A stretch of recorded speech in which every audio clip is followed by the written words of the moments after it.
नमस्कार. MPSC exam मंत्रामध्ये मी Swapnil Jagdale JD sir आपल्या सर्वांचं स्वागत करतो.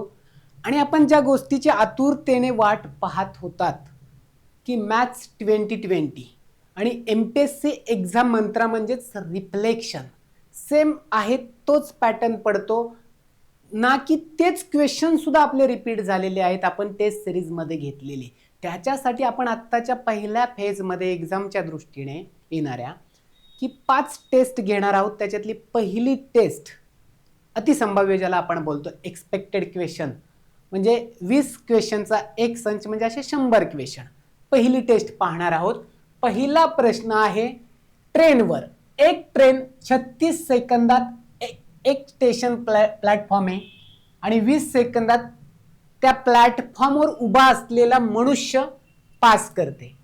जर गाडीचा वेग 54 किलोमीटर असेल तर प्लॅटफॉर्मची लांबी किती? आता आपल्याला माहिती आहे एकच फॉर्म्युला आहे, दुसरं तिसरं काही नाही याला. इथे प्रॉब्लेम थोडासा एका कोपऱ्यात घेऊयात आपण. ठीक आहे.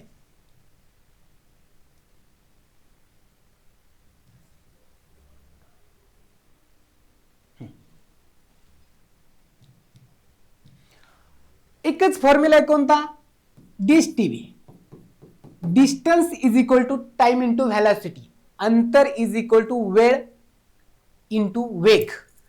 आता जर डिस्टन्स काय असतं, ज्या वेळेस म्हणजे एखादं झाड असेल, मनुष्य असेल, त्यावेळेस जर ट्रेन ओलांडत असेल म्हणजे उभी वस्तू खांब असेल तर डिस्टन्स हे रेल्वेचं अंतर असतं. बरोबर आहे, रेल्वेची लांबी हेच डिस्टन्स असतं. आणि ज्याला लांबी असते म्हणजे प्लॅटफॉर्म असेल, एखादा टनेल बोगदा असेल किंवा एखादा पूल असेल, त्याला जर ओलांडत असेल तर डिस्टन्स इज इक्वल टू आपण पाहिलेलं आहे की रेल्वेची लांबी अधिक ज्या वस्तूला लांबी आहे त्याची लांबी ऍड केली जाते. आता ही सुरुवातीला इथं प्रश्न कसा चकवलाय की आपल्याला रेल्वेची लांबी दिलेली नाहीये, प्लॅटफॉर्मची लांबी दिलेली नाहीये, विचारलाय प्लॅटफॉर्मची. पण मनुष्याला ओलांडल्यानंतर 20 सेकंदात, इथे पाहायचंय आपण गडबडीत 36 करतो, मनुष्याला ओलांडते म्हटल्यानंतर डिस्टन्स म्हणजे रेल्वेची लांबी. रेल्वेची लांबी आहे तशी ठेवणार आहे, रेल्वेची लांबी मनुष्याला ओलांडते. बरोबर आहे. त्यावेळेस किती वेळ लागतो? 20 सेकंद. हे इथं लक्षात घ्यायचे, 20 सेकंद. ओके. आणि त्याचा वेग 54 किलोमीटर पर आवर आहे. इथे 54 लिहिलं परंतु ते किलोमीटर पर आवर आहे. त्याचं मीटर पर सेकंदामध्ये कन्व्हर्जन करण्यासाठी 5/18 ने गुणायचं. आता ते मीटर पर सेकंद मध्ये झालं. आता 18 एके 18, 18 त्रिक 54, राहायला काय 20 गुणुले 3 गुणुले 5 15 आणि 20 गुणुले 15 म्हणजेच काय 300 मीटर. आता आपल्याकडे आले रेल्वेची लांबी आलेली आपल्याकडे 300 मीटर. बरोबर आहे. साधं सोपं. आता रेल्वेची लांबी आलेली आहे, प्लॅटफॉर्मची लांबी विचारले. आता जर प्लॅटफॉर्मला जर ओलांडत असेल तर डिस्टन्स इज इक्वल टू रेल्वेची लांबी अधिक प्लॅटफॉर्मची लांबी. मग प्लॅटफॉर्मची लांबी आपण x मानूयात. बरोबर. तोच formula distance is equal to time into velocity. आता डिस्टन्स इज इक्वल टू काय होणार आहे? रेल्वेची लांबी अधिक प्लॅटफॉर्मची लांबी आपण x मानूयात इज इक्वल टू टाइम काय इथे 36 सेकंद. हे व्यवस्थित नीट लक्ष द्यायचे. 36 केव्हा घ्यायचे आणि 20 केव्हा घ्यायचे. आणि व्हेलॉसिटी आपल्याला माहिती आहे 54 इंटू 5/18, कारण किलोमीटर पर आवरचं मीटर पर सेकंदामध्ये करायचे आणि मीटर पर सेकंदचं किलोमीटर पर आवर मध्ये करण्यासाठी 18/5 हे व्यवस्थित लक्षात ठेवायचं. रेल्वेची लांबी आपण काढलेली आहे 300 प्लस x ही प्लॅटफॉर्मची लांबी आपण मांडलेली आहे. आता इथे सेम 18 एके 18, 18 त्रिक 54, 36 गुणुले 15, जे काय उत्तर येईल ते 300 plus x is equal to 15 सक 90, चाला 9, 15 त्रिक 45 आणि 9 54, 540. x म्हणजेच प्लॅटफॉर्मची लांबी इज इक्वल टू 540 वजा 300. किती राहते उत्तर पाहायचं, इकडे लिहूयात आपण. 540 वजा 300. आता साधं 240 उत्तर राहते. 500 मधनं 300 गेले 200 आणि ते वरचे 40, 240 मीटर. 240 मीटर ही काय आलेली आपल्याला? 240 मीटर प्लॅटफॉर्मची लांबी आलेली. ऑप्शन नंबर 2 साधं आणि सोपं होतं. परंतु 36 केव्हा घ्यायचं, 20 केव्हा घ्यायचं हे लक्षात आलं पाहिजे. फॉर्म्युला तोच आहे, साधं सिंपल फॉर्म्युला आहे. टाईप 1 2 मध्येच आहे. पुढचं पाहूयात एक्झाम्पल. Second example. आता इथे पाहायचे आपल्याला क्षेत्रफळ घनफळ असेल त्याच्यावर 1 ते 2 प्रश्न पडलेच जातात. त्याच्यासाठी सूत्र अतिशय महत्वाचे आहेत. आपण सूत्रांची एक शॉर्ट्स व्हिडिओ चालू केलेले आहेत, त्याला उदंड प्रतिसाद मिळतोय, कारण त्याने काय होतं 1 मिनिटाच्या आत आपण 2-3 सूत्र कव्हर करतो आणि ते पाठ होऊन जातात. आता 6 मीटर 24 सेंटीमीटर आणि रुंदी 4 मीटर 80 सेंटीमीटर, बरोबर आहे. ही जी रुंदी असेल आणि ही लांबी असेल इथे, आणि इथे नाही पाहिजे खरं तर, इथे पाहिजे होतं जे काय असेल ते. आणि म्हणजे त्याची रुंदी आहे 6 मीटर आणि हे लांबी जे काय असेल ते जमिनीवर टाईल बसवायची आहे. जे काय असेल ते लांबी दिली आणि रुंदी दिलेली आहे. फरशी बसवण्यासाठी एक सारख्या आकाराच्या चौकोनी टाईल कमीत कमी किती लागतील आपल्याला इथे लक्षात ठेवायचं. कमीत कमी आणि जास्तीत जास्त म्हटलं ना तर LCM आणि GCD म्हणजेच लसावी मसावीचा प्रश्न असतो. एक थोडी हिंट मिळते आपल्याला, हे नीट लक्षात ठेवायचं. कमीत कमी आणि जास्तीत जास्त म्हटलं, कमीत कमी म्हटलं की लसावी, जास्तीत जास्त म्हटलं की मसावी, हे लक्षात घ्यायचं. ती हिंट दिलेली असते आपल्याला. नक्की आपल्याला प्रश्न कशावर विचारलाय ते पण कळत नाही. आता इथे लांबी आणि रुंदी म्हटल्यानंतर आयताकृती असणार आहे ते क्षेत्रफळ जमिनीचं, बरोबर. म्हणजे काय, आयताचे क्षेत्रफळ काय असतं, लांबी गुणिले रुंदी. आणि एकसारख्या चौकोनी आकाराच्या स्टाईल बसवायच्या. आता चौकोनी म्हणजे चौरसाचं क्षेत्रफळ काय असतंय, बाजूचा वर्ग, बस. आता इथे 6 मीटर 24 सेंटीमीटर म्हणजेच काय 624 सेंटीमीटर डिरेक्टली कन्व्हर्जन करून दिलं, बरोबर. 1 मीटर म्हणजे 100 सेंटीमीटर, 624 सेंटीमीटर. आणि जे काय आहे ते 4 मीटर आणि 80 सेंटीमीटर म्हणजे 480 सेंटीमीटर कन्व्हर्जन करून घेतलं सेंटीमीटर मध्ये. आता भागिले काहीच नव्हतं करायचं, 624 गुणिले 480 सेंटीमीटर मध्ये कन्व्हर्जन करून घेतलं. आता भागिले काय करायचं की चौकोनी स्टाईल बसवायचे. आता चौकोनी म्हटल्यानंतर बाजूचा वर्ग 624 आणि 480 काय काढायचं आपल्याला, लसावी काढायचा होता. इथे 640 आणि 480 मसावी काढायचं, लसावी नाही मसावी काढायचा होता. आता इथे 640 आणि 480 जे काय येईल ते पाहू. इथे आता फॉर एक्झाम्पल इथे 12 ने भाग दिला, 12 पंचे 60, राहिले किती 40, नाही जाते, ठीक आहे. 8 ने भाग जावत काय, 88 64 0, 8 सक 48, ठीक आहे. आता कशाने भाग जातोय अजून, 640, सॉरी इथे चुकलं आपलं, 624 इथे आणि इथे 480 होतं. ओके, भाग कशाने जातोय पाहायचं. इथे 8 ने दिला किंवा 12 ने दिला, 12 पंचे 60 असेल, राहतात 2, 12 दुणे 24, 12 पंचे 60, 12 दुणे 24, ठीक आहे. 12 चौक 48, ठीक आहे. आता इथे कितीचा भाग जातोय पाहायचं, 4चा भाग जातोय, 4 आणि इथे 13 चौक 52 आणि इथे 10. आता आपल्याला इथे पुढे भागच जाणार नाही कारण काय मूळ संख्या आहे 13, काही गरज नाही पुढे. आता आपल्याला इथे ह्याचा GCD काढायला लागेल, मसावी काढायला लागेल. मसावी म्हणजे काय, दोन्ही संख्येला भाग जातोय म्हणजे काय 12 गुणिले 4, 12 चौक 48, म्हणजे त्या स्टाईलची काय असली 48, ह्याचा मसावी काढला आपण 48 सेंटीमीटर जे काय असेल ते 48 आला. आता म्हणजे चौकोनी स्टाईल आहे म्हणजे चौरसाचं क्षेत्रफळ बाजू वर्ग म्हणजे 48 गुणिले 48 म्हणजे त्या जागेचं क्षेत्रफळ भागिले त्या एका फरशीचं क्षेत्रफळ काढायचे. त्या फरशीची बाजू किती 48 आहे, चौकोनी. आता 48 एके 48, इथे 10चा भाग गेला. आता इथे पाहायचं 12चा भाग आपण, 12 चौक 48, 12 पंचे 60, 12 दुणे 24, 4 एके 4 आणि हे 13चा भाग जातोय, 13 गुणिले 10 राहते 130 फरशा.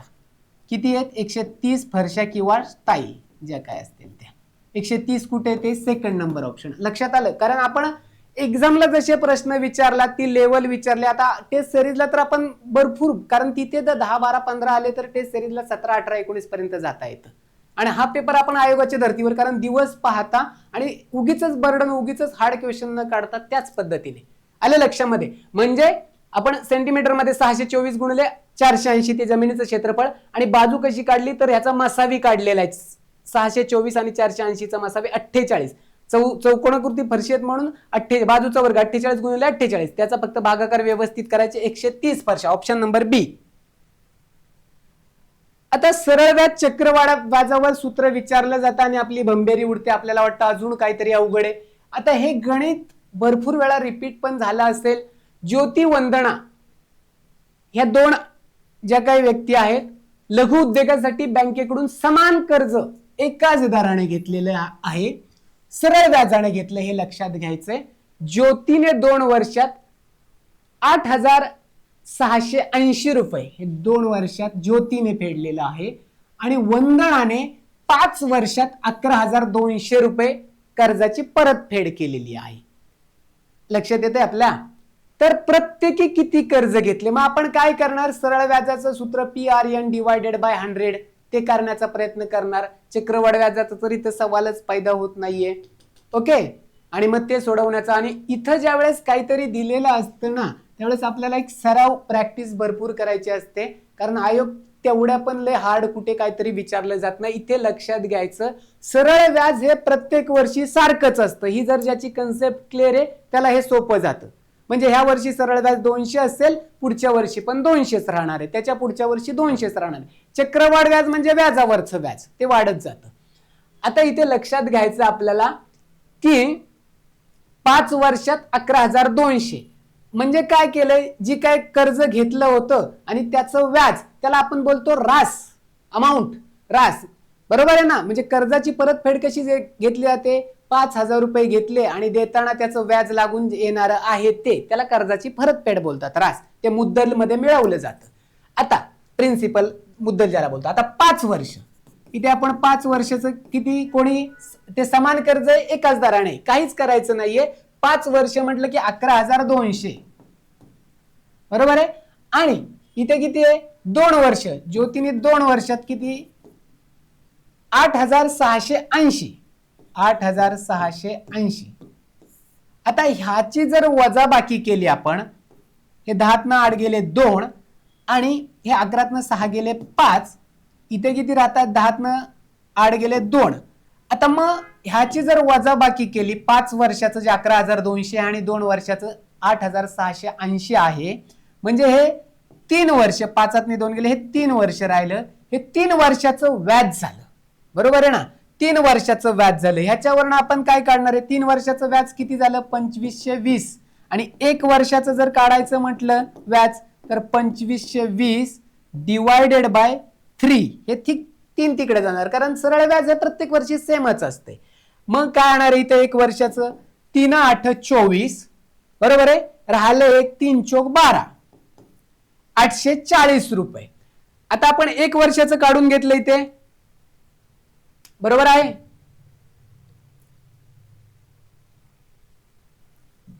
एक वर्षाचं सरळ व्याज किती आलं? 840. म्हणजे 2 वर्षाचं किती येणार आहे? 2 वर्ष. 2 वर्षाचं काय? 840 गुणिले 2. 3 वर्षाचं म्हटलं की 840 गुणिले 3, कारण 840 840 840 अशा हिशोबाने वगैरे येते, बरोबर. मग किती येणार इथे 2 वर्षाचं? इथे 0, इथे 8 आणि हे 16. 1,680 रुपये 2 वर्षाचं येणार आहे. आता आपल्या लक्षात आलं असेल, इथे 2 वर्ष दिसत आहेत, बरोबर आहे, रक्कम समान आहे.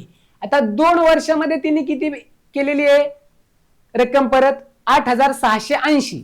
आता ह्या 8,680 मधनं जर 1,680 मायनस केले तर किती राहत आहे तिथे? 7,000 रुपये. आणि हेच तुमचं उत्तर आहे, 7,000 रुपये. ज्याला आपण शॉर्ट ट्रिक्स करताना तर ती हेच असते की हे तुमची परतफेड केलेली आहे, मग त्याच्यातनं जर 2 वर्षाचं व्याज वजा केलं तर तुमची मुद्दल मिळते आपल्याला. म्हणजे 7,000 रुपये दोघींनी पण घेतले होते.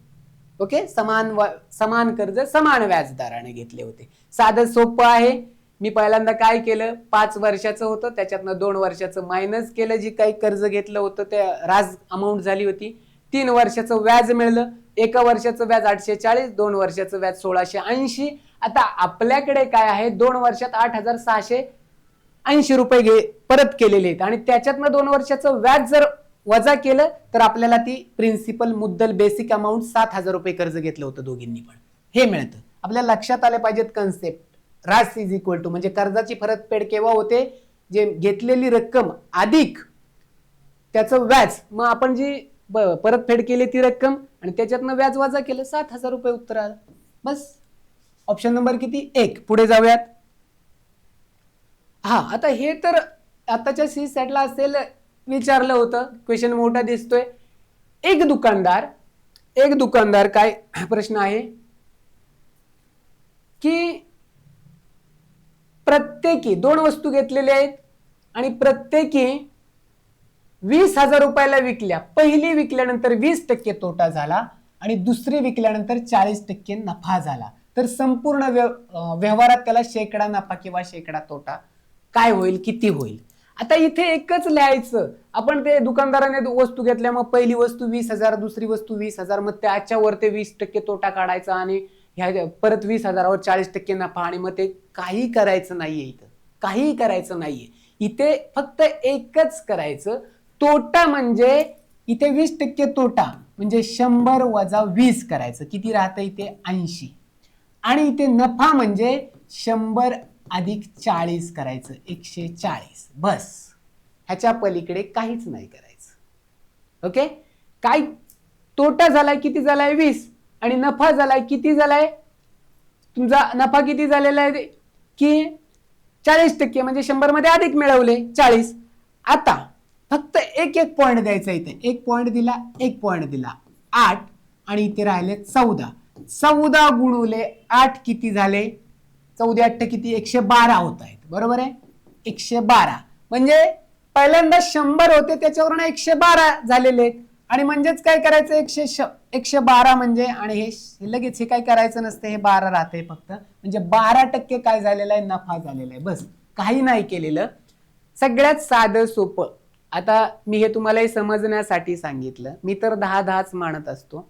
काय करायचं? 20% तोटा झालाय ना, 10तनं हे 20च्या ऐवजी काय केले? 2 केले मी, 8. 10तनं गेले. आणि 40% नफा झालाय, 10 मध्ये 4 मिळाले, 14. 14 गुणुले 8 112. 112 100 पेक्षा किती मोठे होत आहेत ना, म्हणजे 12% नफा. बस. हे समजण्यासाठी केले. 100 मधनं हे केले, नंतर पॉइंट दिले. एकच हे लक्षात घ्यायचं. काही नाही केलेलं. 10च मांडलं मी. त्या 20ला काय मांडलं मी? 2 मांडलं. ओके. मग तोटा झालाय म्हणून 10तनं 2 गेले, किती? 8.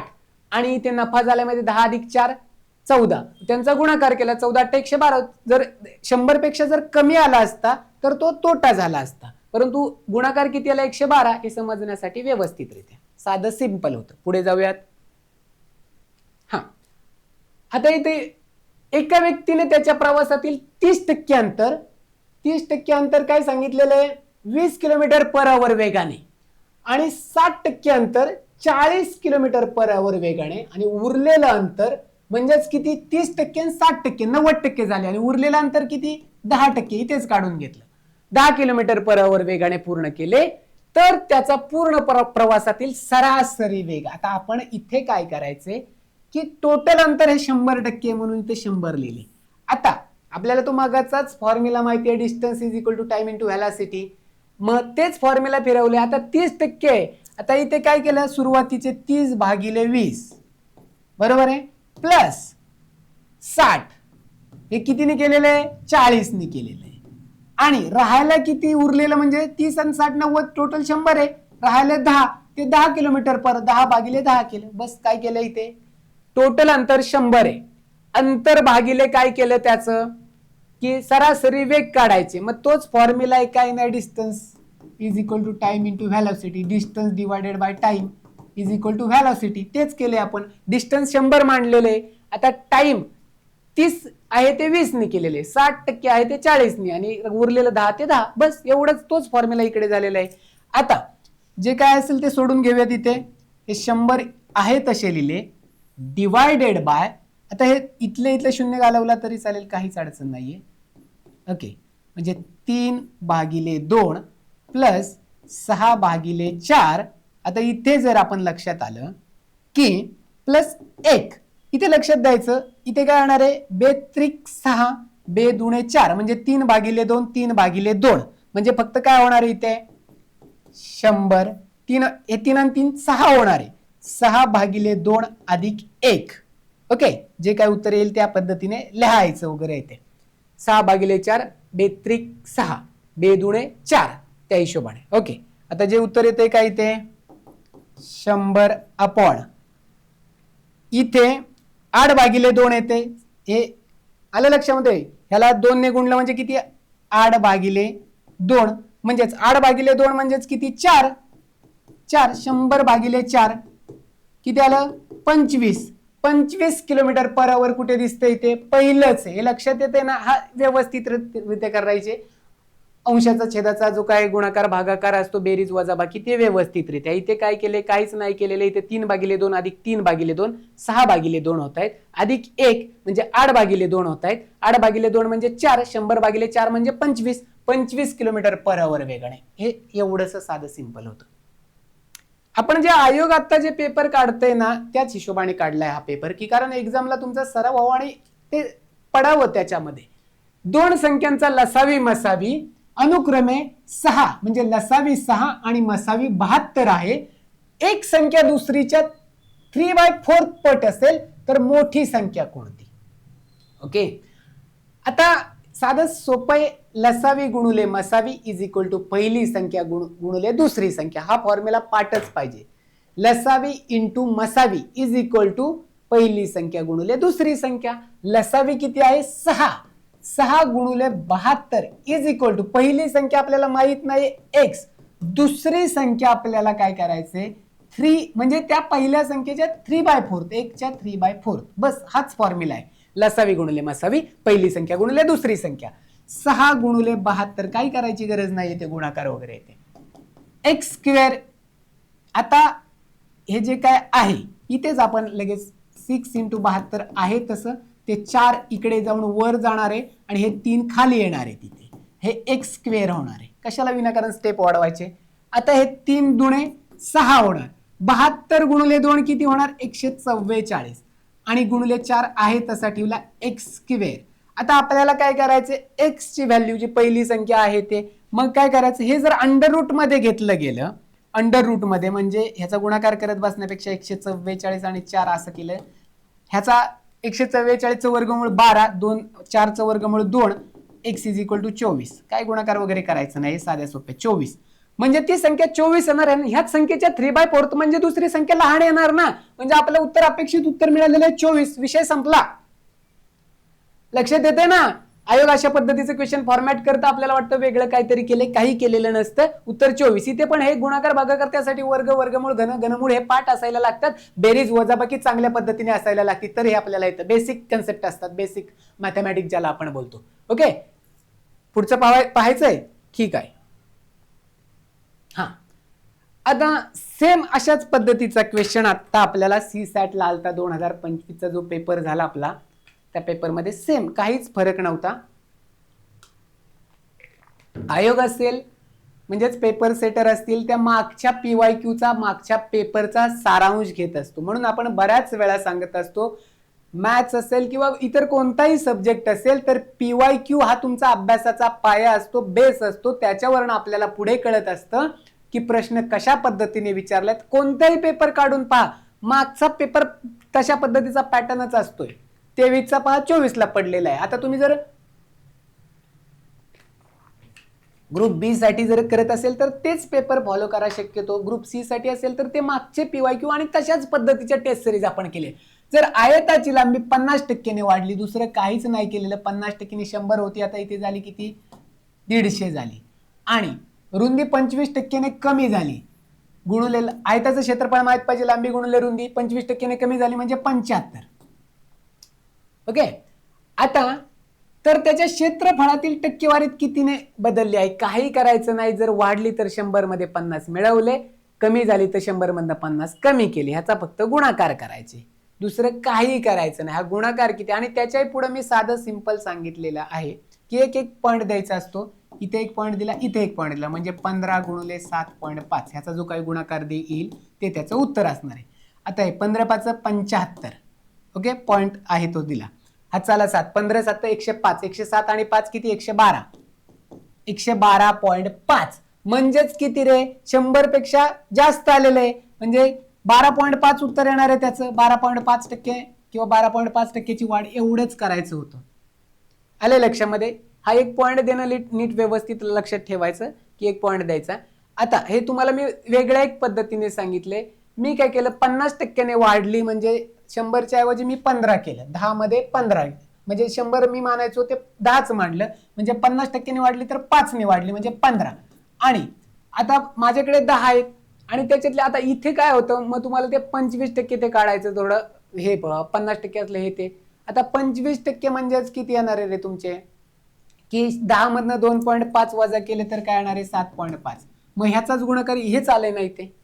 मग त्याच्यापेक्षा हे असंच करा की बाबा 100 आहेत त्याच्यामध्ये 50%ची वाढ झाली म्हणजे 150 झाले, आणि 100 आहेत त्याच्यामध्ये 25%ची कमी झाली म्हणजे 75 झाले. आणि मग एक पॉईंट द्यायचा, इथे एक दिला इथे एक दिला, हा पॉईंट 0चे म्हणले इथे फक्त 15 आणि 7.5 तेच आलं. आणि 112.5 100 पेक्षा 112.5 जास्त आहे म्हणजे वाढ झालेली, 112.5 म्हणजे 12.5. साधं सिंपल होतं. मुद्दा म्हणून तो मागाचा जो क्वेश्चन होता त्याच पद्धतीने मी हा पण फक्त वेगळ्या अँगलने विचारला. हा त्याचे सूत्र माहित पाहिजेत, आयताचं क्षेत्रफळ लांबी गुणिले रुंदी, आणि मागाचाही त्याच पद्धतीचा क्वेश्चन होता की काही नाही फक्त वेगवेगळं केलेलं असतं. आता मागचे पेपर पहा, एका खाली एक अशाच पद्धतीने क्वेश्चन होते. पुढचं जाऊयात. हा आता एक साधा सिंपल क्वेश्चन आहे. आयोग तुम्हाला सांगतो पार स्कॉलरशिप म्हणू नका किंवा पाठ्यपुस्तके असेल हे सगळं यूज करतं आयोग, त्याच्यातनं काढतं बेसिक कन्सेप्ट. आता हे बेरीज व्यस्त म्हणजे काय किंवा गुणाकार व्यस्त म्हणजे काय हे आपल्या लक्षात आलं पाहिजे. बेरीज व्यस्त म्हणजे काय, जर अधिकचं चिन्ह असेल तर ते वजा होतं, बरोबर. गुणाकार व्यस्त म्हणजे काय की बाबा गुणाकार असेल तर ते भागाकारात जातं. आता जर हे आता सांगतो, हे 2 आहे, ह्याची जर बेरीज व्यस्त म्हणलं की -2, बरोबर. आता -2 असलं त्याची बेरीज व्यस्त म्हणलं की 2. साधं सिंपल आहे. आता ह्याचा गुणाकार व्यस्त म्हटलं तर हे 1/2 येणार आहे. अशा पद्धतीने असतं, बाकी काही नाही. आता इकडे लक्ष द्यायचं, आपल्याला विचारले 5m + 7n, 5m + 7n ह्याची बेरीज व्यस्त म्हणजे काय येणार आहे. सरळ सरळ हे अधिक आहे, वजामध्ये जाणार -5m, हे अधिकचं वजामध्ये जाणार -7n, बस केली बेरीज व्यस्त. आता ह्याची काढून घेऊयात आपण. हे जे काय इथे आहे -2m -3n, ह्याची बेरीज व्यस्त, हे वजाचं आहे ते अधिक होणार 2m, हे वजाचं अधिक होणार अधिक 3m. बेरीज व्यस्त गुणाकार व्यस्त जे काय असतं आपल्या लक्षात आलंय. आता यांची बेरीज किती, म्हणजे हे जे काय आले त्यांची बेरीज म्हणजे 5m हे काय अधिक 2m वजा 7n अधिक 3n, ह्यांची बेरीज करायची फक्त. इथे मी बेरीजेचं चिन्ह देतो. दोघांची बेरीज केली, पहिल्यांदा बेरीज व्यस्त काढून घेतली आणि बेरीज केली. -5m आणि अधिक 2m म्हणजेच -3m, आणि -7n अधिक 3m म्हणजे -4n.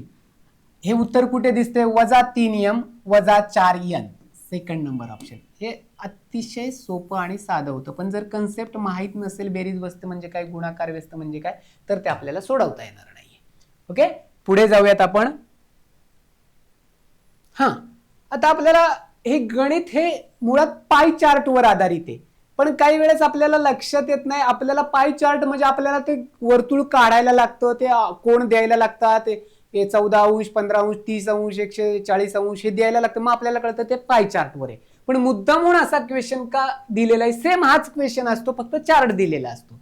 आता आपण वेगळ्या पद्धतीने उत्पादन खर्च असेल, कच्चा माल असेल, मनुष्यबळ असेल, यंत्रसामुग्री आणि वाहतूक खर्च, ह्या ज्या काही 4 दिलेले आहेत तर 4 3 2 1 या प्रमाणात विभागलेले आहे. ठीक आहे, या माहितीची वर्तुळाकृती म्हणजे पाय चार्ट काढल्यास सर्वात मोठ्या व सर्वात लहान घटकांच्या केंद्रीय कोनातील फरक किती. आता आपल्याला काही नाही करायचं, या सगळ्यांची बेरीज करायची. हे ह्याला काय केलं, हे 4x अधिक 3x अधिक 2x अधिक x, एक म्हणजे x इज इक्वल टू 360. हे आपल्याला माहिती आहे, पूर्ण वर्तुळ 360 अंशाचं असते. ओके, 4 आणि 3 7, 7 आणि 2 9 आणि 1 10, 10x is equal to 360. X ची व्हॅल्यू विचारली आपल्याला, तर किती येणार आहे? हे 10 तिकडे गेले म्हणजे शून्याला शून्य कट झाला म्हणजे फक्त 36. एक्स ची व्हॅल्यू आली 36. आता आपल्याला विचारलंय सर्वात मोठा आणि सर्वात लहान. सर्वात मोठा किती आहे? 4x आणि सर्वात लहान किती आहे? x म्हणजेच काय? 3x. केंद्रीय कोणातील फरक किती? हे 4x काढायचं. आता कोणताही कोण विचारला, उत्पादन खर्च विचारला तर 4 गुणिले 4x म्हणजे 4 गुणिले 36. कच्चा माल विचारला 3 गुणिले 36. मनुष्यबळ विचारलं तर 2 गुणिले 36. यंत्रसामुग्री वाहतूक विचारली तर फक्त 36. हे लक्षात आलं पाहिजे. आपण डायरेक्टली सोडवतोय. सर्वात मोठा आणि सर्वात लहान. सर्वात मोठा 4x आणि सर्वात लहान x. 4x वजा x म्हणजेच काय येणार आहे? इथे 3x आलं. मग डायरेक्टली काढायचं ना. 3 गुणिले 36. 3 × 18. 3 × 9. 9 × 10. 108 अंश. कोणातील फरक किती येणार आहे? 108 अंश. डायरेक्टली आपण सोडवलेला आहे. सगळ्याची बेरीज केली 360 असते पाय चार्टची वर्तुळाची आणि x ची व्हॅल्यू 36 आली. आपल्याला सर्वात मोठा 4x आणि सर्वात लहान x, त्याची वजाबाकी 3x डायरेक्टली सोडव. असं वेगवेगळं काढायचं नाही. ओके, पुढे जाऊ. 108 अंश आहेत बरं काय, म्हणजे इथे 3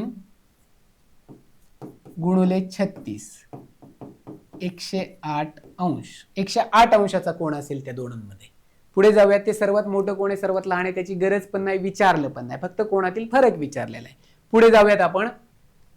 महत्वाचा आहे, आयोगाचा आवडता टॉपिक आहे, थोडा वेळ खाऊ असतो आणि कन्सेप्टवर आधारित असतो. तुम्हाला लसावी मासावी ह्याच्यासाठी असणं खूप गरजेचं आहे. ओके, विचारलं जातं कारण सगळ्या एक्झामला अशा पद्धतीने विचारले, पूर्णांक युक्त अपूर्णांकामध्ये. आपण सोडून घेऊयात हा क्वेश्चन कसा सोडवायचा. आता इथे पुन्हा एकदा क्वेश्चन लिहूयात. 3.1/5 प्लस ही किती आहे? 13.1/9 मायनस 3.15. हे 6 आहेत बरं का. आता आपल्याला माहिती आहे 5 त्रिक 15, 15 आणि 1 16 म्हणजे 16/5 अधिक 13 गुणिले 9 117 अधिक 1 18 118. हे व्यवस्थितरित्या पाहिजे बरं का आपलं, की हे कसं सोडवायचं. 13 गुणिले 9 अधिक 1, 5 गुणिले 3 15 अधिक 1 16 वजा 15 गुणिले 6 90 अधिक 3 किती? 93 भागिले 15 आहे तसं घेतलं. आता इथे जर तुम्ही क्रॉस मल्टिप्लिकेशन हे ते करत बसलं तर ते अतिशय किचकट प्रोसेस जाते, अवघड जातं गणित. 5 9 आणि 15चा लसावी काढायचा. 5 9 15 एलसीएम किती आहे तो? 5 ने कशाला भाग जातोय? 45 ला, 9 ने 45 ला, सर्वात लहान संख्या, आणि 15 ने 45 ला, म्हणजे एलसीएम 45 आलं. मग डिरेक्टली मी इथे लिहिला एलसीएम 45, छेद समान झाला. 5 ने कितीने, 5 ला कितीने गुणल्यानंतर 45 येतात? 9 ने. मग 16 ला सुद्धा 9 ने गुणायचं. 16 गुणिले 9 किती येणार आहे इथे? लगेच काढून टाकायचं. 16 गुणिले 9 किती येते? 5 144. आलं लक्षामध्ये? गुणिले 9 गुणिले 9 45 येण्यासाठी एलसीएम. 9 ला 5 ने गुणल्यानंतर 45 येते. 118 ला सुद्धा 5 नेच गुणायचं, अधिक 5 ने गुणायचं. 85 40, हातचा आला 4, 5 1 5 आणि 4 9 आणि 5 1 5 590 वजा 15 गुणिले 3 म्हणजे 45. 93 ला सुद्धा 3 नेच गुणायचं. 3 त्रिक 9 आणि 9 त्रिक 27 279. आता आपल्याला इथे काढायचे 144 अधिक 590 याची बेरीज करून घेऊयात. 9 आणि 4 13, चाला 1 5 6 7 734. त्याच्यामधनं काय करायचं? ही बेरीज आहे. 734 मधनं 279 मायनस करायचंय, बरोबर. 14तनं 9 गेले 5 राहिले इथे. 12तनं 7 गेले किती राहिले? 5 राहिले. आणि इथे 7तनं 2 गेले 4 राहिले. ह्याचं सगळ्याचं 455 येते. 455 भागिले 45. परत इथे भाग द्यायचे. 5 9 45, 5चा भाग दिला. 5 9 45, 5 1 5 91 भागिले 9 आलं. आता 91 भागिले 9 ला किती? हे पूर्णांक युक्त पूर्णांकामध्ये 9 10 90 राहायला 1 भागिले 9. हे लास्टचं उत्तर 10.1 भागिले 9. Option number 1. अशा पद्धतीने करायचं असतं ते. ओके, साधं सोपं होतं. हे जर क्रॉस मल्टिप्लिकेशन मग ह्याचं ते अवघड जाते. एलसीएम पद्धत वापरण्याचा प्रयत्न करायचा. पुढे जाऊयात आपण. पेपरमध्ये आपल्याला तेवढाच वेळ असतं. आयोगाला सुद्धा आपण तिथपर्यंत स्मार्ट झालेलं आवश्यक असतं. आयोगाला फेस करायचं म्हटलं तर 20 क्वेश्चन असतात. 20 क्वेश्चनला आपल्याला म्हणजे 20च मिनिटं दिली गेली पाहिजे, जास्त पण नको. ओके, आता इथे आपल्याला विचारलेलं आहे, हा क्वेश्चन तर विचारतो आयोग, म्हणजे विचारतो, विचारला तर यायलाही पाहिजे आपल्याला. हा क्वेश्चन थोडा आपण इकडे घेऊयात. ओके, ठीक आहे, मध्यभागी घेऊयात. आता प्रश्न काय सांगितलेला आहे की एका वर्गात इंग्रजी या विषयात 30% विद्यार्थी नापास झाले, म्हणजेच पास किती झाले? 70%. लगेच आपल्याला लक्षात आलं पाहिजे इंग्रजी जे काय दिलंय ते इंग्रजी. इंग्रजीत किती? इंग्रजीत नापास 30%, आणि पास म्हटलं की काय 70. लगेच 100 मधनं 30 70. आणि दुसरा विषय कोणता दिलाय? विज्ञान. विज्ञानात काय झालंय? 45% विद्यार्थी नापास झालेले. विज्ञानात जर 45% नापास झाले, 100 मधनं 45 गेले, 55% पास झाले विज्ञानात. बस एवढं काढून घेतलं जे काय असेल ते. ओके, आता दोन्ही विषयात पास झालेल्यांची टक्केवारी किती आहे? 40% आहेत दोन्हीत पास. 40%. आता पाहायचं बरं का, मी इथे आणि इथे फेन आकृतीच्या साहाय्याने सांगतो, दोन्ही पद्धतीने सोपं आहे. दोन्ही विषयात पास म्हणजे इथे 40% लिहिले, इथे मध्ये लिहिलं दोन्ही विषयात. आता ह्याला तुम्ही इंग्रजी म्हणा ई, ह्याला सायन्स म्हणा यस, विज्ञान. ओके, ह्याच्यामध्ये एकूण पास किती आहेत? इथे इंग्रजीमध्ये 70 पास आहेत, दोन्ही विषयात 40 आहेत. म्हणजे हे इथे लक्षात द्यायचंय की या 70 मधनं 40 गेले, इथे किती राहणार आहेत? इथे 30 राहणार आहेत. आणि 30 अधिक 40 म्हणजे 70% पास आहेत, बरोबर आहे.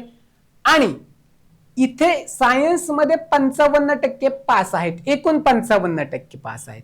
मग आपल्याला इथे 55 येण्यासाठी इथे 15 लिहायला लागणार आहेत. 40 अधिक 15 हे झाले सायन्सचे एकूण 5, आणि इथे 70 एकूण पास आहेत, म्हणजे ह्या 40 मध्ये 30 मिळवल्यानंतर 70 येतात. आता आपल्या लक्षात आले असेल हे 30 अधिक 40 अधिक 15 म्हणजे एकूण पास. एकूण पास 30 अधिक 40 अधिक 15, 30 आणि 40 70, 70 आणि 15 85, म्हणजे 85% विद्यार्थी पास झाले. तर नापास किती झाले? 100 वजा 85, म्हणजे 15% नापास झालेले आहेत. आपल्याला इथे दिलंय का विषयात, दोन्ही विषयात नापास झालेल्यांची संख्या दिली आहे 15%, आणि वर्गातील एकूण 15% संख्या आहे, नापास झालेल्याची संख्या 150. आपल्याकडे 15% नापास, म्हणजे एक्स जी एकूण संख्या आहे ती म्हणूयात वर्गात, 1च्या 15% इज इक्वल टू 150. म्हणजेच काय? एक्स इज इक्वल टू 150 गुणिले 100 भागिले 15. एक्स इज इक्वल टू 15 एके 15, 10 राहिले, 10 गुणिले 100 म्हणजे 1000 विद्यार्थी. झालं का? लक्षात येते? फेन आकृतीच्या साहाय्याने सांगितलं. इंग्रजीत नापास 30% झालेत, पास 70% झालेत.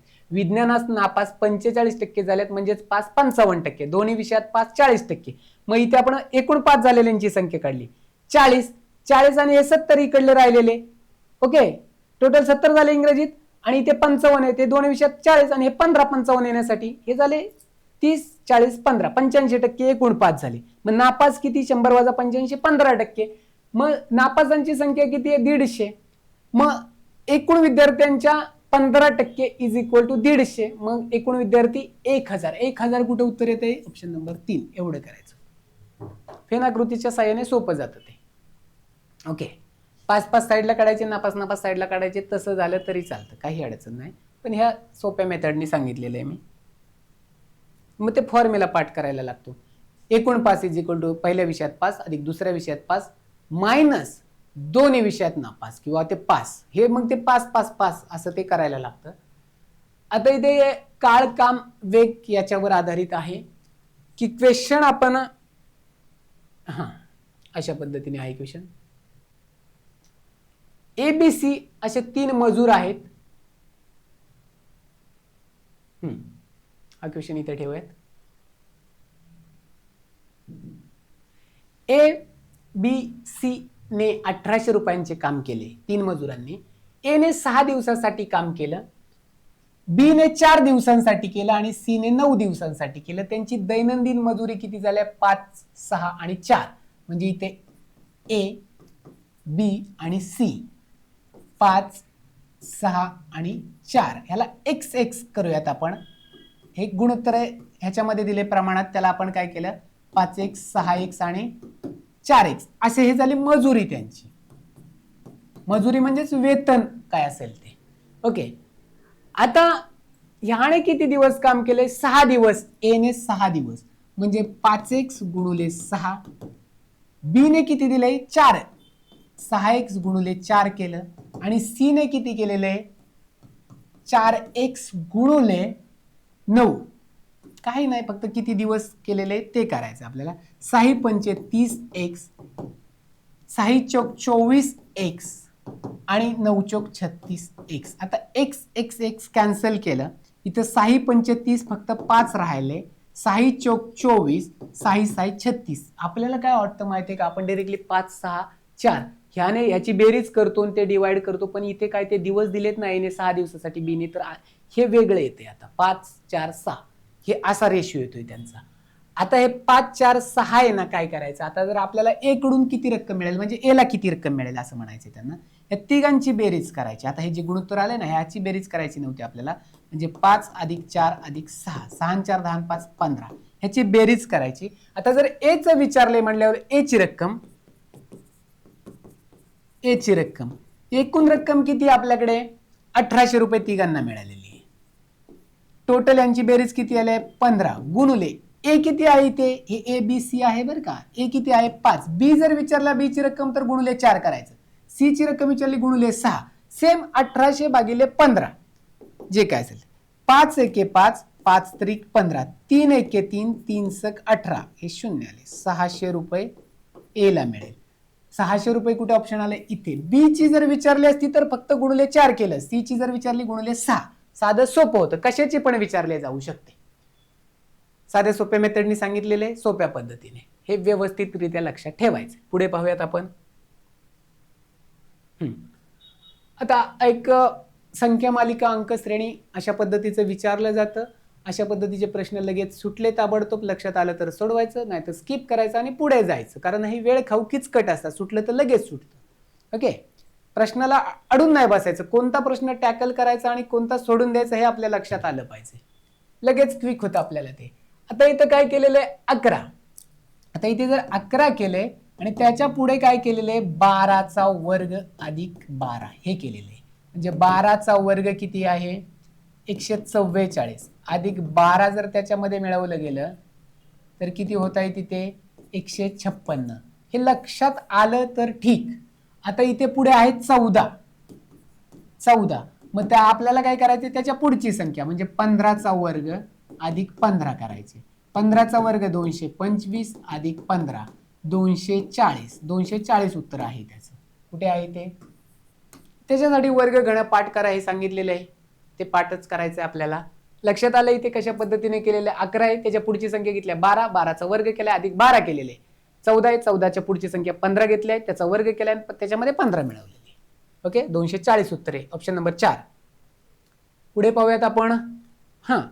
आता आपण काही महत्वाचे टॉपिक त्याच्यावर सुद्धा घेणार आहोत प्रश्न, की बाबा हे टॉपिक कराच. आयोग त्या प्रश्न विचारलंच जातं. म्हणजे मला सांगायचा उद्देश की दिशाज्ञान चाचणी असेल, बुद्धिमत्तेकडे आलेले आपण, दिशाज्ञान चाचणी असेल, नातेसंबंध असेल, अल्फाबेटवर एखाद दुसरा क्वेश्चन. दिशाज्ञान आणि नातेसंबंध करा म्हणजेच करा. सिलॉलिझम, व्हेन आकृती ह्याच्यावर प्रश्न पडतो म्हणजे पडतो. ओके, तिकडचे पण आपण सांगून टाकूयात की रेल्वे असेल, काळकाम वेग असेल, शेकडेवारी नफा तोटा हे करा म्हणजे करा. आणि बेसिक मॅथमॅटिक्सवर 1 ते 2 असतात. म्हणजे पूर्णांक अपूर्णांक असेल, तुमचे संख्यांवर आधारित असेल तर ते करायचं आपल्याला. आता हे आपण जे काय दिशाज्ञान चाचणीचे सोपं असतं. पहिल्यांदा दिशा आपल्याला माहित पाहिजेत की कोणत्या आहेत त्या. पूर्व असेल, पश्चिम असेल, उत्तर असेल आणि दक्षिण असेल. इथं उपदिशांची काही गरज नाहीये. उपदिशा सुद्धा आपण काढूयात वाटलंच तर. वायव्य असेल, ईशान्य असेल, आग्नेय असेल आणि नैऋत्य असेल. ह्या दिशा महत्वाच्या आहेत, दिशा व्यवस्थितरित्या पाहायचंय. महादेव आपल्या घरापासून 2 किमी पश्चिमेस गेला. आता महादेव इथे आहे, इथे त्याचं घर आहे आणि पश्चिम म्हणलं की इकडल्या साईडला गेलेला आहे. आपल्या लक्षात येते इथे किती 2 किलोमीटर गेलाय. ठीक आहे. आता बस थांबा आहे, इथे काय येणार आहे त्याचा बस थांबा, बस स्टॉप, आपण ज्याला बस स्टॉप बोलतो. ओके. पुढे त्याने पश्चिमेकडे जाणाऱ्या बसने 4 किमी म्हणजे पश्चिमेकडे जातोय, म्हणजे इथून इकडे जातोय, अजून इथे 4 किमी प्रवास केलेला आहे. ओके. त्यानंतर बस उजवीकडे वळली, उजवीकडे म्हणजे वरच्या साईडला, हे लक्षात आलं पाहिजे आपल्याला, आणि 3 किलोमीटर प्रवास केला. इथून इथे व्यवस्थितरित्या काट मारली तरी चालेल एकदा सोडत पुढे गेल्यानंतर. उजवीकडे म्हणजे वरच्या साईडला 3 किलोमीटर प्रवास केलाय त्याने. आता त्यानंतर पुन्हा पूर्वेकडे, पूर्वेकडे म्हणजे उजव्या इकडे पाहायचं, पूर्वेकडे, पूर्वेकडे किती 8 किलोमीटर. आता आपल्या 4 आणि 2 6 आणि 8 म्हटल्यानंतर अजून 2 किलोमीटर इकडे जायला लागणार आहे. हे टोटल 8 किलोमीटर आहे. आकृती डायग्राम व्यवस्थित नीट काढायचंय.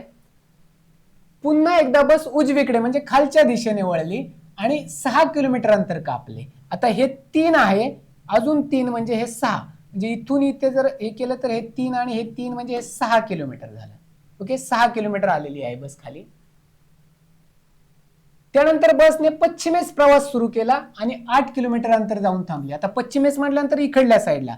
आता आपल्या लक्षात येतंय 8 किलोमीटर म्हणजे परत पाहायचं बरं का, शेवटी ती 8 किलोमीटर अंतर प्रवास करून थांबलेली असते. त्यानंतर बसने पश्चिमेस प्रवास सुरू केला आणि शेवटी 8 किलोमीटर अंतर जाऊन थांबली असं म्हणते. इथून इकडे गेलं, इथून इकडे आलं, परत हे काय आलं, इकडेच आलं इथे. ओके. 8 किलोमीटर जे काय असेल ते. आत्ताच्या स्थितीत माधव त्याच्या बसलेल्या थांब्यापासून किती किलोमीटर अंतरावर आहे असं विचारलेलं आहे. बसलेला थांबा हा आहे, म्हणजे इथून इथे जर जोडलं, कनेक्ट केलं आणि इथून इथे कनेक्ट करायला लागणार आहे आपल्याला. इथं 90 डिग्रीचा अँगल झालेला आहे. आता इथून इथलं अंतर आपल्याला काढायचं. हे 4 नाहीये बरं का, हे काढायचं आपल्याला, ते मागाचं 4 इकडे गेलेलं आहे. ते अशी डायग्राम एवढी मोठी तयार झालेली आहे ती. आता आपल्याला माहिती आहे की इथून इथे 3 आहे, कारण इथलं हे 3 आणि हे 3 6 आहे टोटल, म्हणजे इथं 3 आहे. इथलं अंतर आपल्याला काढायचंय. इथलं अंतर काढायचं म्हटल्यानंतर पाहायचं हे टोटल इथून इथपर्यंत 8 आहे. आता इथून इथपर्यंत म्हणजे इथून इथे 2 आहे आणि इथून इथे जर गेलं तर ते 2च होणार आहे, म्हणजे इथून हे 4 झालं इथपर्यंत, म्हणजे हे काय येणार आहे 4 येणार आहे. लक्षात आले का. टोटल 8 आहे, हे 2 आहे आणि हे 4 आणि 2 6 आहे आणि त्या 8 मधनं हे परत 2च येणार आहे, म्हणजे हे इथलं किती येणार आहे तुमचं, हे 4 आणि हे 4 येणार आहे इथून. ओके. आता इथे काय आलंय, हे त्रिकूट तयार झालेलं आहे. इथे नाव देऊयात वाटलंच तर ए बी आणि सी. आता आपल्याला माहिती आहे AC चा वर्ग इज इक्वल टू AB चा वर्ग अधिक BC चा वर्ग. हे त्रिकूट पाठच ठेवायचे. 3 चा वर्ग अधिक 4 चा वर्ग, 3 चा वर्ग 9, 4 चा वर्ग 16 आले इथे 25, त्याचा वर्ग आहे म्हणून 5 किलोमीटर. 5 किलोमीटर कुठे येते, ऑप्शन नंबर 4. आता हे त्रिकूट डिरेक्टली हे इथं 3 आलं, इथं 4 आलं की उत्तर आपण 5 लिहून टाकायचं. कारण काय सांगतो, ते त्रिकूट आहेत ते पाठ करायचे. त्रिकूट काही ठराविक त्रिकूट, बेसिक त्रिकूट सांगतो 3 4 5. ओके. त्रिकूट पायथागोरस प्रमेयानुसार. आता ह्याला जर गुणिले 2 केलं 6, ह्याला गुणिले 2 केलं 8 आणि इथे केलं 2. हे त्रिकूट आहेत बेसिक बरं का. मग गुणिले 3 केलं, 3 दुणे 6, 3 त्रिक 9, 4 त्रिक 12, 5 त्रिक 15. हे त्रिकूट पाठ पाहिजे. 3 4 5 पाठ असलं की ह्याला गुणिले 2 गुणिले 3 गुणिले 4 केलं 16, सॉरी 3 चौक 12, 4 चौक 16 आणि 5 केलं इथे तर 5 चौक 20, म्हणजे 12 चा वर्ग अधिक 16 चा वर्ग 20 चा वर्ग इज इक्वल टू करायचं 144 अधिक 256 400 येते. बरोबर. आता इथे 3 6 9 12 15 इथे केलं, 4 पंचे 20 केलं आणि 5 5 25 केले. असे हे त्रिकोटे एवढी तरी पाठ पाहिजेत, म्हणजे डिरेक्टली उत्तर सोडवता येतं, काही करता येत नाही. हे फक्त घुमवलेलं असतं. प्रश्न एवढा मोठा दिसतोय, उजवीकडे जा, डावीकडे जा, पूर्वेकडे जा, पश्चिमेकडे जा, उत्तरेकडे जा, दक्षिणेकडे जा, पण प्रश्न काहीच नसते आणि शेवटी जाऊन कुठेतरी त्रिकुटावर थांबतं. म्हणजे बेसिक त्रिकूट जर आपल्याला माहित असतील, साधी इथे दिसत असेल 3 4 5 हे बेसिक आहे. त्याला गुणिले 2 केलं 6 केलं, मग ह्याच्यातला डिरेक्टली एखादी बाजू नाहीये ती लगेच तिथे आपल्याला उत्तर सोडवायचं नाही, पुढे काय असलं काही करत बसायचं नाहीये. इथून एवढं काढायचं, फक्त एवढं डिस्टन्स किती आहे ते आपल्याला व्यवस्थितरित्या कॅल्क्युलेट करता आलं पाहिजे. पुढे जाऊयात. त्याचं उत्तर किती आहे, 5 किलोमीटर. हा, मी मगाशी म्हटल्याप्रमाणे आपल्याला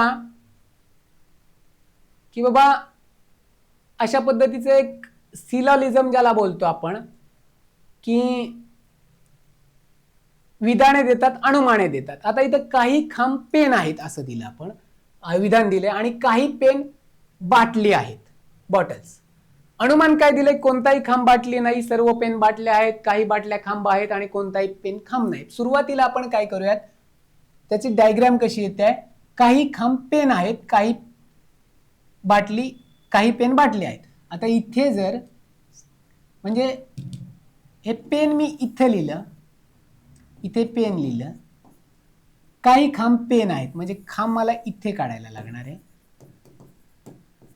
आणि इथे काही पेन बाटले आहेत म्हणजे अशी डायग्राम येणार आहे बॉटल.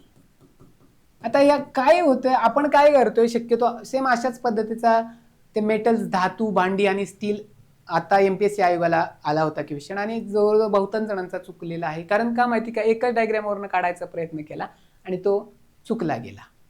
ओके, सोपा क्वेश्चन होता. आता हल्लेले आयोग तशा पद्धतीचं विचारलं जाते. आपण काय करतो, लगेच इथनं कोणताही खांब बाटली नाही, कोणताही खांब बाटली नाही, हा बरोबर आहे, लगेच करतो. त्याच्यानंतर सर्व पेन बाटले आहेत, सर्व पेन बाटले आहेत, सर्व पेन बाटले आहेत का, नाहीये, चूक करतो आपण. काही बाटल्या खांब आहेत, काही बाटल्या खांब आहेत का, नाहीये, चूक करतो. आणि कोणताही पेन खांब नाही, कोणताही पेन खांब नाही असं आहे का, नाहीये, चूक करतो. मग एकच उत्तर बरोबर देतं, अशा ऑप्शन मध्येच नाहीये कुठेच. त्याच्यासाठी दुसरी पण आकृती आपल्याला काढणं आवश्यक आहे. की काय करायचं, की आता हीच आकृती अजून वेगळ्या पद्धतीने कशी येते, की बाबा इथे लिहिला पेन, इथे लिहिला खांब, आणि इथे लिहिला बॉटल्स, बाटली. एक अशा पद्धतीने काही पेन बाटले आहेत, काही खांब बाटल्या आहेत, अशा पद्धतीने हे दोन डायग्राम येतो. आपल्याला माहिती आहे की दोन्हीकडे बरोबर असलं तरच बरोबर म्हणायचं, एका ठिकाणी चुकलं तरी ते चुकलं म्हणायचं. चुकलं की आपल्याला दुसरं चेकच करायची गरज नाही. आता आपण अनुमान चेक करूयात. हे दोन आकृत्या काढली, ही फर्स्ट आकृती आणि ही सेकंड आकृती. आता कोणताही खांब बाटली नाही, कोणताही खांब बाटली नाही, इथे चुकलंय ना, मग ते उत्तरच पहिलंच चुकलं, दुसरीकडे चेकच करू नका. ओके, म्हणजे तुमचा हा पहिला तर ऑप्शन कटला, कारण तिथं एक ऑप्शन आहे. सर्व पेन बाटले आहेत, सर्व पेन बॉटल्स आहेत का, नाहीयेत, म्हणजे हे दुसरं पण चुकलं ना, मग पुढे पण चेकच करू नका. म्हणजे 2 नंबर जिथं ऑप्शन दिसतोय तिथं आपण काट मारूयात. आता काही बाटल्या खांब आहेत, काही बॉटल्स खांब आहेत, इथे बरोबर. काही बॉटल्स खांब आहेत, बॉटल इकडे, खांब इकडे, काही संबंध आहे का, पहिल्याच आकृतीमध्ये नाहीये. म्हणजे हे 3 नंबर पण चुकलं. ओके, 3 नंबर पण चुकलेलं आहे म्हटल्यानंतर हा पण ऑप्शन कटला डिरेक्टली, कोणतेही नाही, ते पुढचं एक चेक पण करायचं नाहीये, कारण दुसरी डायग्राम हे महत्वाचं असतं, दुसरी डायग्राम कुठवर जाते. आता सांगतो इथे की कोणताही पेन खांब नाही, कोणताही पेन खांब नाही आहे का इथे, हे बरोबर आहे, मग आपण काय करतो, बरोबर असं करतो इथे, कारण बरोबर ठरते. कोणताही पेन खांब नाही हे चूक, ह्या पहिल्या डायग्राम मध्ये चूक ठरते, तर ते चूकच ठरवायचं. कोणताही पेन खांब नाही हे चूक आहे ना, मग ते चूकच, म्हणजे उत्तर राहिलं एकच. आता इथे जर गेला आपण, कोणताही पेन खांब नाही असं येतंय का, नाही, काही पेन खांब आहेत असं येते. त्या हिशोबाने कोणताही पेन खांब नाही, कोणताही पेन खांब नाही हे इथे बरोबर येतंय. कोणताही पेन खांब नाही हे बरोबर आहे, कोणताही पेन खांब नाही हे इथलं वाक्य इथे चुकतंय. पण काही पेन खांब आहेत ना, सरळ सरळ दिलेलं ना, काही पेन खांब आहेत, त्याच्यामुळे चौथं तर चुकतंयच. ओके, इथे जाण्याची गरज पण नाही लागते, परंतु याच्यात दोन अशा पद्धतीने डायग्राम येतात. शक्यतो 2 आकृत्या काढण्याचा प्रयत्न करा, कारण घाई गडबडीत काय होतं, याच्या एकावरनं हे करतो आपण, ते कधी कधी बरोबर येतं. जवळजवळ 70% एका डायग्राम वरनं बरोबर येतं, एक 20-30% चुकलेलं असतं, आयोग जर तिथपर्यंत गेले तर ह्याचं उत्तर बाकी कोणतेही नाहीये. आता तुम्हाला सांगतो की कोणताही खांब बाटली नाहीये, मग कोणताही खांब बाटली नाहीये ते आपण काय करणार आहे, ते बरोबर विधान करणार आहे, पण ते विधान चूक आहे, दुसरीकडे आपल्याला गेलं तर, त्याच्यामुळे ते चूक ठरते. ओके, पुढे जाऊयात. हां, मी मगाशी तुम्हाला सांगत होतो की दिशाज्ञान असेल, नातेसंबंध असेल, वयवारी असेल, हे महत्त्वाचे टॉपिक आपल्याला करायचे. आपण त्याच्यावर एक व्हिडिओ पण बनवणार आहोत की बाबा एवढे एवढे टॉपिक करत, जे सिलेक्टेड टॉपिक आहेत, बुद्धिमत्तेचे असतील किंवा अंकगणिताचे असतील. सरासरी प्रश्नांची संख्या काढली 20 पैकी तर 12च्या दरम्यान क्वेश्चन हे अंकगणितासाठी येतात, आणि बुद्धिमत्तेचे 8 क्वेश्चन असतात प्री साठी.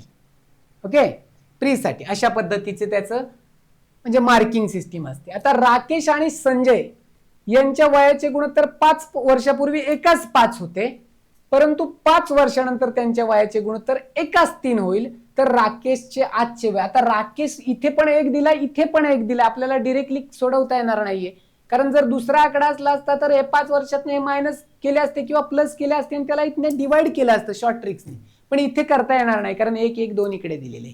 त्याच्यामुळे हा क्वेश्चन थोडा अशा पद्धतीने सोडूयात आपण. इथे जर राकेश लिहिला आपण आणि पुढे काय दिलंय, संजय दिलेला आहे. ओके,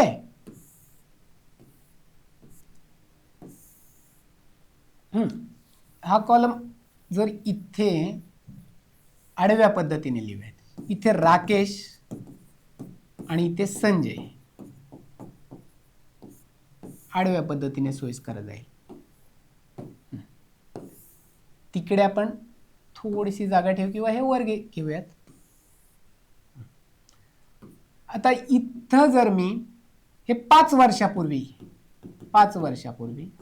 आणि इथे आज आणि इथे 5 वर्षानंतर असं लिहिलं. 5 वर्षापूर्वी किती दिले गुणोत्तर, एकाच 5. राकेश 1 म्हणजे x त्याला मल्टिप्लाय केला, 5 म्हणजे इथे 5x. ओके, आज किती होईल, x अधिक 5, ह्याचं 5x अधिक 5 आणि 5 वर्षानंतर म्हणजे अजून 5 मिळवणार, x अधिक 10 आणि 5x अधिक 10. एवढं तर लक्षात आलं असेल कॉलम कशा पद्धतीने फॉर्मॅट केलेला आहे. ओके,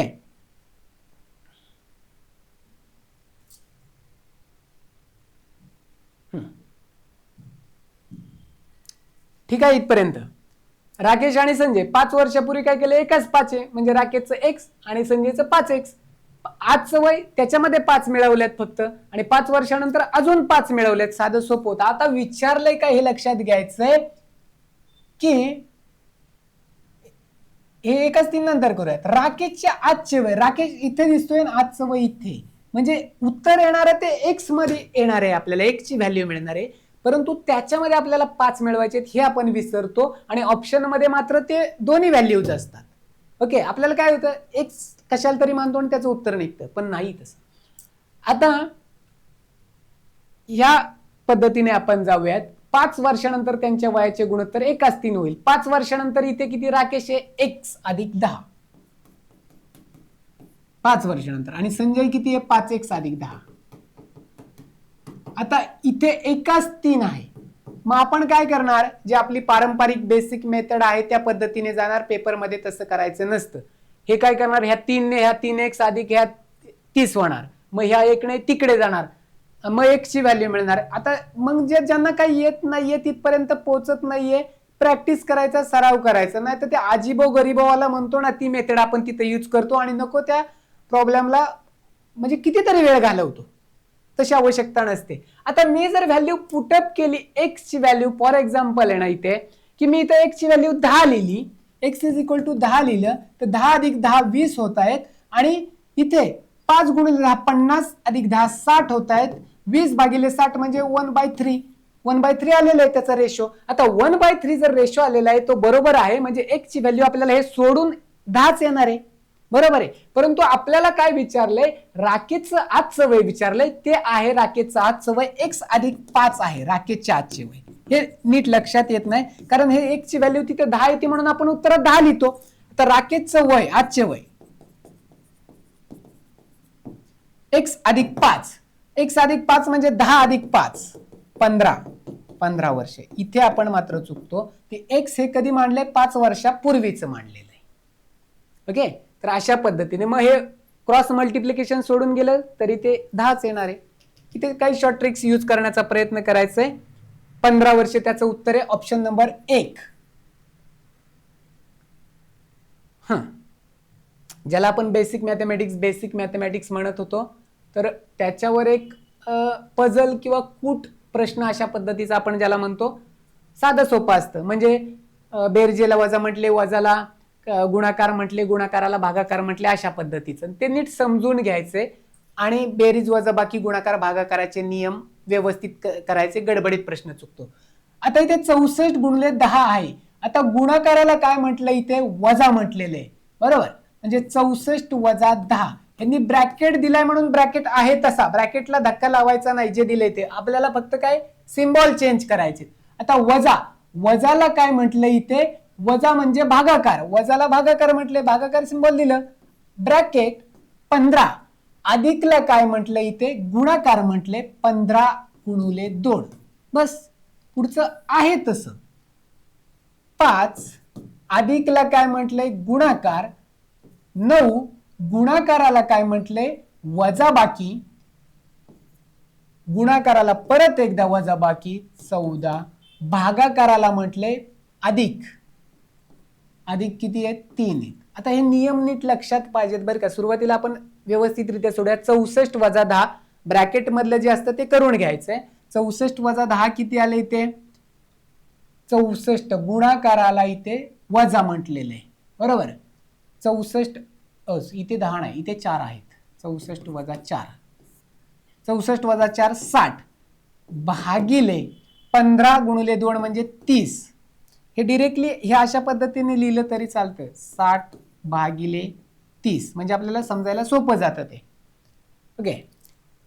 आता इथे आपल्याला कंचे भाग म्हणजे बॉडमॉस नियम ज्याला बोलतात ना ते, इथे याच्यासाठी मी एक सुचवल की हे बॉडमॉस नियम आपल्याला माहिती आहे, BODMAS, ब्रॅकेट ऑफ, नंतर division, multiplication, addition, subtraction. Division पहिल्यांदा म्हणजे भागाकार करायचा असतो, नंतर मल्टिप्लिकेशन करायचं असतं, ऍडिशन, बेरीज आणि वजाबाकी. आता इथे जर तुम्हाला ब्रॅकेट नसतील तर ते आपण काय करूयात, आपण टाकायचे ब्रॅकेट कसे टाकायचे, बेरीज आणि वजाबाकीचं चिन्ह जिथपर्यंत येत नाही तिथपर्यंत टाकायचं. आता इथे फक्त इथेच टाकायला लागेल, हे वजा वजा वजा अधिक ते काही गरज नाहीये. आता हे काय करणार, 9 5 45, हे आपण चुकतो इथे बरं का. वजा 3 किंवा वजा 3 अधिक 3 हे कॅन्सल झाले, बरोबर. मग राहिलं किती, फक्त वजा 14 राहते. 60 भागिले 30 म्हणजेच काय, 30 दुणे 60 म्हणजे 2. 45 वजा 3 अधिक 3 कॅन्सल केले, मग 5 9 45 वजा 14, 45 वजा 14 किती येत आहेत 31. मग उत्तर आपलं काय राहत आहे 2 भागिले 31, ऑप्शन नंबर 3. पाहायचं 2 भागिले 32 असेल, 1 भागिले 31, 1 भागिले 41, असे सिमिलर जवळजवळ ऑप्शन असतात. ऑप्शन नंबर 3 2 भागिले 31. साधं सोपं आहे. पुढे पाहूयात आपण, की वर्णमालेवर आधारित, अल्फाबेटवर आधारित एक प्रश्न विचारला जातो. काही नाहीये, दुसरं तिसरं काही करायचं नाहीये, ABCD आपलं सरळ सरळ काढायची. जास्त काही इथे दुसरा वेगळा करण्याचा प्रयत्न करू नका, कारण ते सोपं जाते. ABCD काढली ना एकदा, वेळ थोडा आपल्याला असेल जिथे कुठे काढून घ्यायची. एका सांकेतिक भाषेत TRAINING ट्रेनिंग हा शब्द आहे, तो अशा पद्धतीने लिहिलेला आहे, XVEMRMRK. तर त्याच सांकेतिक भाषेत तो शब्द कशासाठी लिहिला जाईल. आता उलट विचारलंय बरं का, म्हणजे सांगतो, पहिल्यांदा लिहितो इथे आपण लिहिलं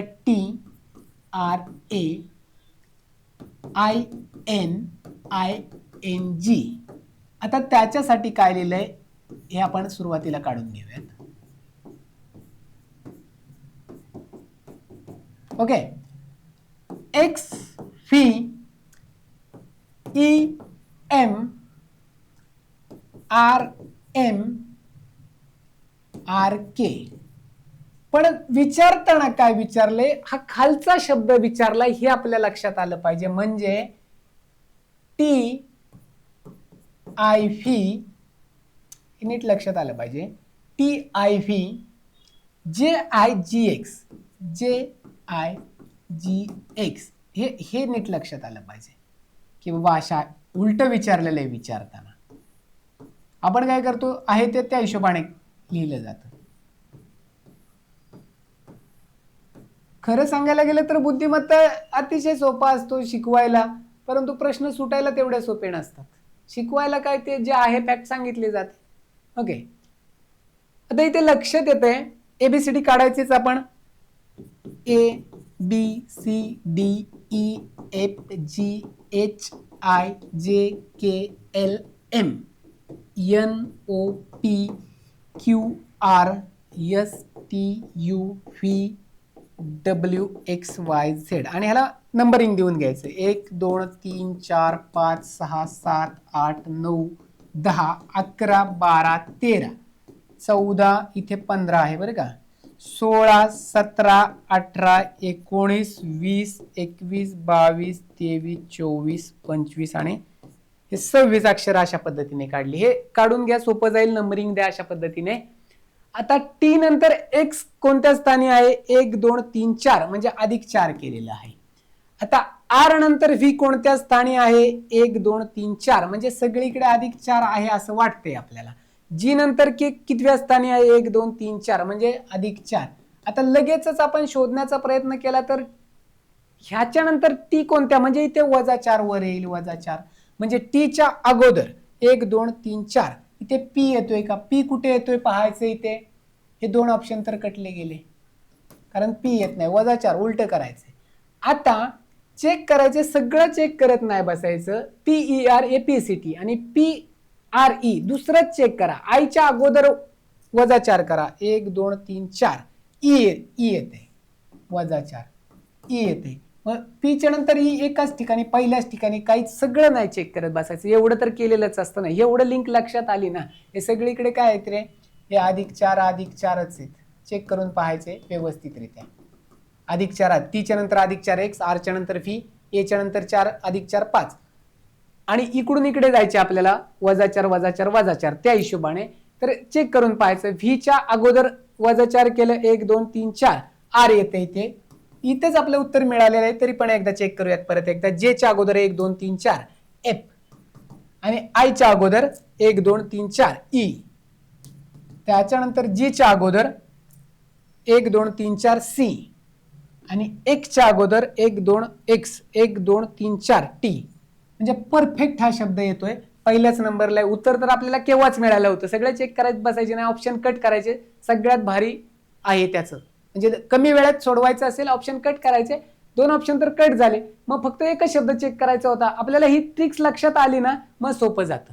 मग सगळे ऑप्शन सगळं सोडवत बसायचं नाही, लगे ऑप्शन कट मारायचं. कट ऑप्शनचा इथे महत्वाचा असते. मग फक्त काय ई येतोय का आर येतोय तेवढंच चेक करायचं. ई येतोय, ऑप्शन नंबर 1. पुढे जाऊयात. हा 19 नंबरचा क्वेश्चन आहे. नातेसंबंध म्हटलं होतं, नातेसंबंध करा म्हणजे कराच. आता नातेसंबंधाला अतिशय महत्वाचं आहे. हा ब या स्त्रीचा मुलगा आहे. आता ठीक आहे, ए बीच्या ऐवजी ब दिलेलं आहे. हा म्हणजे आपण कसं लिहितो, मुलगा आहे म्हटल्यानंतर इथे लिहिणार आहे आणि अशा पद्धतीने ब ही स्त्री आहे. इथं स्त्री म्हणलं की फिमेल, मुलग्याला एम लिहिलं आपण अशा पद्धतीने. आई वडील वर लिहितो आपण आणि मुलगा अशा पद्धतीने डायग्राम काढतो आपण. हे झालं पहिलं. हा बी या स्त्रीचा मुलगा आहे, इथं तर लिहिलं आपण. ब ची बहीण क हिला. आता ब ची बहीण म्हणजे भाऊ बहीण असली तर इक्वल टू क, ही बहीणच आहे म्हणल्यानंतर फिमेल आहे, एफ लिहिलं. क हिला ड नावाचा मुलगा आहे, म्हणजे हा क चा मुलगा ड आहे. हा काय मुलगा म्हटल्यानंतर मेल येणार आहे.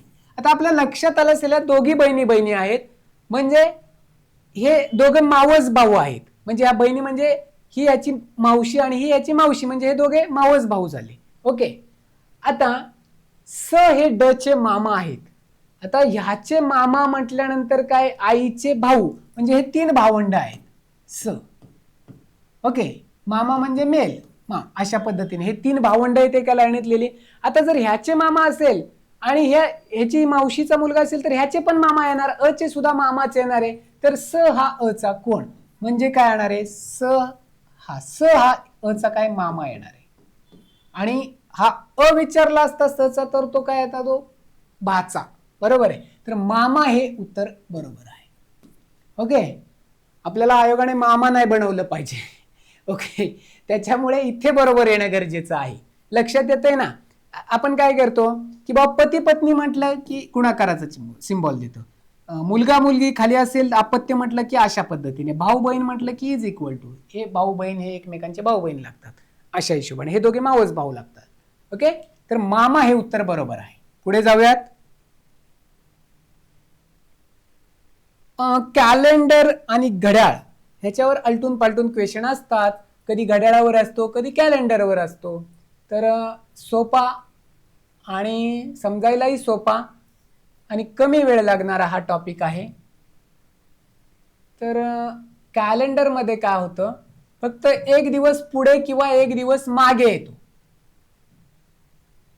आणि त्या दिवसाचा फटका काय बसतो आपल्या त्या एका मार्कामध्ये बसतो. त्याच्यामुळे व्यवस्थितरित्या कॅल्क्युलेशन करायचे. आणि ह्याच्यासाठी सगळ्यात महत्वाचं म्हणजे आपल्याला डेज असतात ना, म्हणजे प्रजासत्ताक दिनचा तो तारीख किती आहे, 26 जानेवारी बोलतो आपण, 15 ऑगस्ट स्वातंत्र्य दिनाची तारीख असेल, महाराष्ट्र दिन, कामगार दिन 1 मे आहे, डॉक्टर बाबासाहेब आंबेडकर जयंती असेल 14 एप्रिल असेल, किंवा बाल दिन असेल तुमचा 14 नोव्हेंबर असेल, योग दिन असेल 12 जानेवारी. हे तारखा महत्वाच्या आहे. आता चालतं योग दिन 21 जून योग दिनाची तारीख आहे. राष्ट्रीय क्रीडा दिन असेल, विज्ञान दिन असेल, हे दिवस आपल्याला पाठ असणं महत्वाचं असतं. जयंत्या असतील, पुण्यतिथी असेल, थोर महापुरुषांच्या. शिक्षक दिन कधी असतो, 5 सप्टेंबर. शिक्षक दिन आणि शिक्षण दिन हा वेगवेगळा आहे. सर्वपल्ली राधाकृष्णन यांचा शिक्षक दिन. ओके. आणि शिक्षण म्हटलं की डॉक्टर मौलाना अब्दुल कलाम आझाद यांचा जन्मदिन. हे व्यवस्थितरित्या करायचे आपल्याला. 11 नोव्हेंबर असतो तो. आता पहिल्यांदा गणित सोडूयात. हे लास्ट नंबरचं. 2015 ला गांधी जयंती शुक्रवारी होती. आता गांधी जयंती आपल्याला माहित पाहिजे 2 ऑक्टोबर. ही तारीख माहित नसेल तर काहीच येत नाही. 2 ऑक्टोबर 2015 शुक्रवार आहे. आणि आपल्याला विचारले पुढील वर्षात प्रजासत्ताक दिन म्हणजे 26 जानेवारी. 26 जानेवारी पुढील वर्ष म्हणजे 2016 कोणता वार असेल, अशा पद्धतीचा प्रश्न आहे. आता 2016 जरी लीप वर्ष असलं परंतु जानेवारी पर्यंतच जायचे. लीप वर्ष तुमचा फेब्रुवारीचा महिना ऍड होतोय का 29चा नाहीये. त्याच्यामुळे ते एक व्यवस्थितरित्या लक्षात द्यायचं, कधी ऍड करायचा कधी नाही ऍड करायचा. आता बेसिक कन्सेप्ट आपल्याला माहितीच आहे त्या. आता ऑक्टोबर पासून आपल्याला जानेवारी मध्ये पर्यंत जायचे. हे काय 2 ऑक्टोबर. ओके. नंतर नोव्हेंबर, डिसेंबर, नोव्हेंबर, डिसेंबर आणि जानेवारी एवढेच डे आपल्याला महत्वाचे आहेत इथे. आता ह्याच्यामध्ये टोटल ऑक्टोबर हे किती दिवसाचे असतात, नोव्हेंबर किती, डिसेंबर किती. आता आपल्याला माहिती आहे ऑक्टोबर हा किती दिवसाचा असतोय, 31 दिवसाचा महिना असतोय. त्याच्यातनं हे 2 दिवस वजा केले, राहिले आपल्याकडे किती, 29 दिवस. नोव्हेंबर हा किती दिवसाचा असतोय, 30 दिवसाचा असतोय. डिसेंबर 31 दिवसाचा असतोय. आणि जानेवारी मध्ये फक्त 26 तारखेपर्यंत जायचे आपल्याला. आता पाहायचं बरं का, हा 2 ऑक्टोबर आणि 26 जानेवारी दोन्ही डेज काउंट करायचे नसतात. 31 ऑक्टोबर 31चा असतो, त्यातनं हे 2 दिवस वजा केले 29. आता हे अजून सोपं, हे सगळ्यांची बेरीज करायची, 60 ने डिवाइड करायचं. अजून सोपं करायचं तर ह्यालाच इथे 7 ने भागा, 7 चोक 28, 29 ला 7 ने भागलं म्हणजे 28, एक राहतं इथे. इथे एक लक्षात ठेवायचं, टोटल महिना असला ना, 30चा महिना असला की 2 दिवस फक्त धरायचे, 31चा असला की 3 दिवस धरायचे. आता इथे नाही, 26 आहे तिथे दिवस म्हणल्यानंतर काय करणार आपण, 7 त्रिक 21, इथे 5च फक्त काउंट करायचे. 5 राहिले ना. 31चा टोटली फुल महिना असला की 3च दिवस काउंट करायचे. 30चा असला गेला तर किती दिवस काउंट करणार, 2 दिवस. त्याला डिवायडेड बाय 7 करायचं, बेरीज सोपी जाते. आता 29, 30, 31, 26 यांची बेरीज करायची, परत 7 ने डिवाइड करायचं. त्याच्यापेक्षा इथेच करा ना. आता या सगळ्यांची बेरीज करा, अधिक अधिक अधिक अधिक. 2 अधिक 1 3, 3 आणि 3 6, 6 आणि 5 11 बरोबर येते का चेक करायचं. 5 आणि 3 8, 8 आणि 2 किती येणार आहे, 10 आणि 2, 10 आणि 1 11. म्हणजे 11 दिवस आपल्या ह्याची बेरीज येते. 11 दिवस म्हणजे 11 भागिले 7 केलं तर बाकी उरते आपले किती राहत आहे, 4. बाकी 4 राहते. तेवढे दिवस पुढे जायचे, मागे झालं की वजाबाकी करायचे. म्हणजे शुक्रवारच्या पुढे 4 दिवस, शुक्रवार अधिक 4 करायचं फक्त.